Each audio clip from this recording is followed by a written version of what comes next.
Jesus, Diyos ko, iyong nasabi, humingi at kayo'y bibigyan, maghanap at matatagpuan ninyo, kumatok at bubuksan ng pinto para sa inyo. Tunghayan mo po akong nakaluhod sa may paanan mo, napupuno ng buhay na pananampalataya at tiwala sa iyong mga pangakong pinabatid ng iyong kabanal-banalang puso at sinambit ng iyong mga labi. Narito po ako upang hilingin ito. Kanino pa po ako tutungo kung hindi sa iyo, na ang puso ay pinagmumula ng lahat ng grasya at kabutihan? Saan pa po ako maghahanap kung hindi sa baul na naglalaman ng kayamanan ng iyong habag? Saan pa po ako kakatok kung hindi sa pinto kung saan ibinibigay ng Diyos ang sarili niya sa amin at kung saan kami makapupunta sa Diyos? Sa iyo po ako dumudulog, puso ni Jesus. Sa iyo po ako nakatatagpo ng aliw kapag nahihirapan, pagtatanggol kapag inuusig, lakas kapag nabibigatan sa pagsubok, at liwanag sa dilim at pagdududa.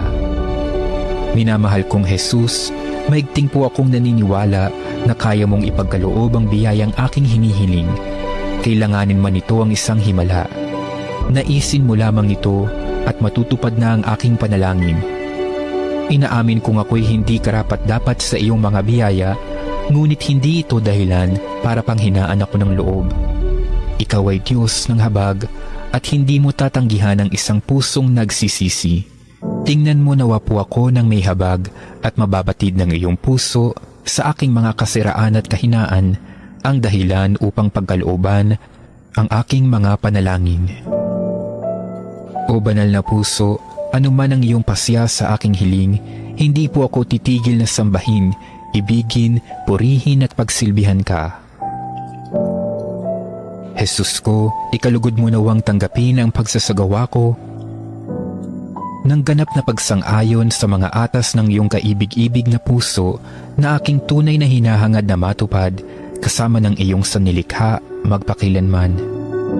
Kabanal-banalang puso ni Jesus, alam kong may iisang bagay na hindi mo kayang gawin, ang mawala ng habag sa mga naghihirap o nababalisa.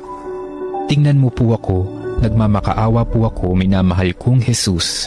Ipagkaloob mo ang grasyang aking hinihiling sa iyo sa pamamagitan ng kalinis-linis ang puso ng iyong madalamhating ina. Ipinagkatiwala mo ako sa kanya bilang kanyang anak, at ang kanyang mga panalangin ay napakamakapangyarihan sa iyo. Amen. Kabanal-banalang puso ni Jesus, maawa ka sa amin. Kalinis-linis ang puso ni Maria, ipanalangin mo kami.